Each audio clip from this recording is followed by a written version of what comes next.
outside is frightful, but the fire is so delightful. And since we've no place to go, let it snow, let it snow, let it snow. Croeso chi yma ar ddechrau wsnos newydd. Gobeithio bod chi'n cadw yn iach. Gawswch chi eira dros y penwythnos. Tydi Bangor ddim yn lle enwog am eira, ddim mwy nag Aberystwyth lle ces i fy magu.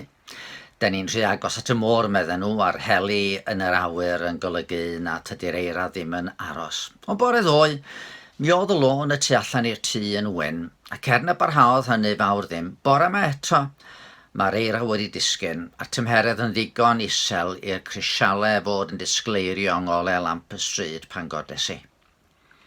Mae mannau eraill o'r wlad wedi profi dipyn mwy o eira, a bydd rhain i groesawu wrth gwrs, ac eraill ddim mor hapus. Ond roeddwn ni bob amser yn ei ddigeddus yn yr ysgol o blant y wlad, pan fydde neges yn dod i rai ddisgyblion Ponterwyd, Pontarfynach, Llanfihangel y Creuddyn, i fynd i baratoi i fynd adre'n gynnar am fod eira'n bygwth Caer Lonydd. Oedden ni'n plant y dre yn gorfod parhau yn gwersi, heb olwg hyd yn oed o bluen eira yn yr awyr. A hyd yn oed heddiw, mae'r gwahaniaeth rhwng Stryd Bangor enghraifft a Chaea pentre Rhiwlas a'r Lethrau Moelyci rhyw 2 milltir i ffwrdd, lle mae Steffan a'r teulu'n byw, yn ddigon amlwg. Maen nhw eisoes wedi bod sawl tro yn sledjo yn y Chaea uwch y pentre. Profiad gwahanol yn y dyddiau yma lle da ni ddim fod yn crwydro yn bell oddi cartref. Mae cael chwarae yn yr eira yn brofiad sy'n aros yn y cof, yn enwedig os nad ydy o'n digwydd mor aml a hynny. Mae gen i atgofion o ambell i eiaf hyd yn oed yn Aberystwyth pan oeddwn ni'n tyfu, a ni'n cael mynd fyny'r cwrs golff efo'r ymhell o'n nghartre, a chladdu'n hunain yn yr eira oedd wedi lliwchio yn y bunkers, neu llithro ar sled i lawr y fferwe. Wrth gwrs, gyda'r newid yn yr hinsawdd, mae'n mynd yn brofiad mwy prin yn y wlad yma i lawer. Felly, bore ddoe, fe nath un fam dwi'n nabod godi i phlant am 5 o gloch y bore. Mae Rachel yn byw yn Abertawe, ac Alice ei merch 8 oed erioed wedi gweld eira yn aros ar lawr. Felly dyma godi'r plant am 5 mwyn iddyn nhw gael cyfle i gael hwyl yn adeiladu dyn eira. Dyna be ydi manteisio ar gyfle. Oherwydd da ni'n gwybod na fydd o yn parhau y llawer, fe ddaw glaw cyn hir a bydd y cyfan wedi diflannu. A cymryd cyfle yn bwysig mewn sawl maes yn tydi. Oherwydd mae amser yn mynd yn ei flaen yn ddi-stop. Cyfle i fynd i weld rhywun. Cyfle i gymryd rhan mewn rhyw ddigwyddiad.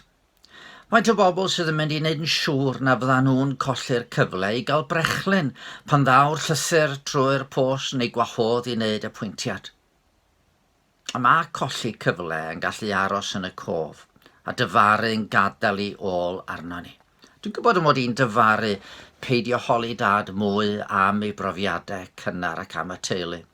Ond mae rhy hwyr bellach, a'r cyfle wedi mynd.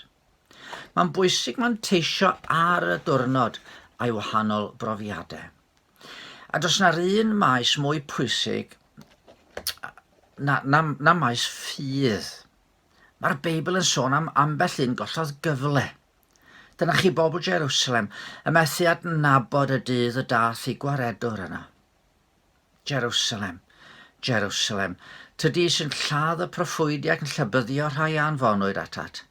Mor aml y dymunais gasglyd y blant ynghyd fel y mae iar yn casglu eich chiwio dan ei hadenydd, ond gwrthod a wnaethach.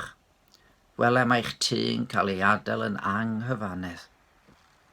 Neu beth am y gŵr ifanc cyfoethog hwnnw?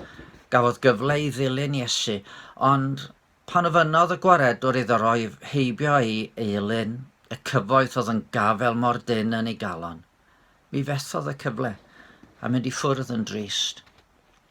Ar y llaw arall mi gawn ni enghreiffdio eraill yn cymryd y cyfle. Bartimeus ddall yn mynnu galw am drigaredd pan oedd pawb arall yn deud wrtho fo am fod yn ddistaw, a dyma fo'n cael ei olwg yn ôl. Mair yn mentro cymryd y cyfle i eneinio Iesu a golau persawrus, a fyntau'n gwerthfawrogi i gweithred. Meddai Iesu, Wrth dywallt yr enaid hwn ar fy nghorff, fy mharatoi roedd i ar gyfer fy nghladu.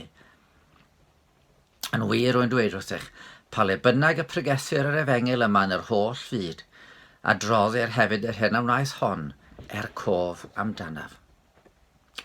Ond os na'r un enghraifft fwy trawiadol na'r ddau leidr ar Galfaria, y naill ochr a'r llall i Iesu. Fe welodd un gyfle i gablu ac edliw i Iesu ei ddioddefaint.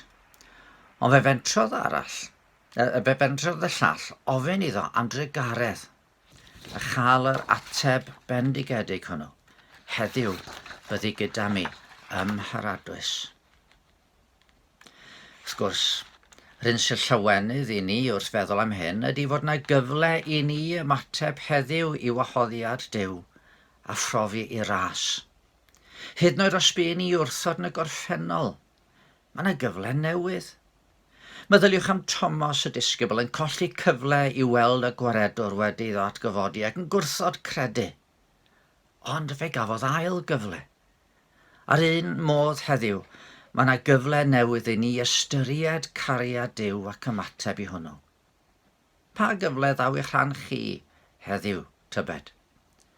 Cyfle i fyfyrio ar gariad Duw yn Iesu Grist a phrofi i gwmni yng nghanol y cyfnod anodd yma.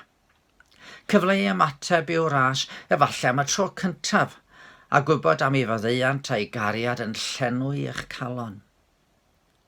Neu efallai cyfle i ddeud wrth rhywun am y gwaredwr. Rhywun dych chi wedi bod isio sôn wrth nhw o'r blaen ond bob tro rywsyd wedi colli'r plwc i gymryd y cyfle. Cofiwch, heddiw yw dydd iachawdwriaeth, bydd y Beibl. Gadwch chi niweddio. Arglwydd, da ni'n diolch ti am bob dydd newydd a phob cyfle da ni'n cael i brofi dy drigaredd ar waith. Gad i ni heddiw adnabod y cyfle a gad i ni ymateb a hynny mewn ffydd a llawenydd a diolchgarwch. Amen. Wel, os da chi'n ifanc, falle fyddwch chi eisiau mynd allan i chwarae yn yr eira eto heddiw, ond beth bynnag ydych oed chi, cadwch yn ddiogel. A dewch yn ôl os ydyw'n caniatáu dy mercher a mi gewn ni fyfyrdod bach arall. Dewch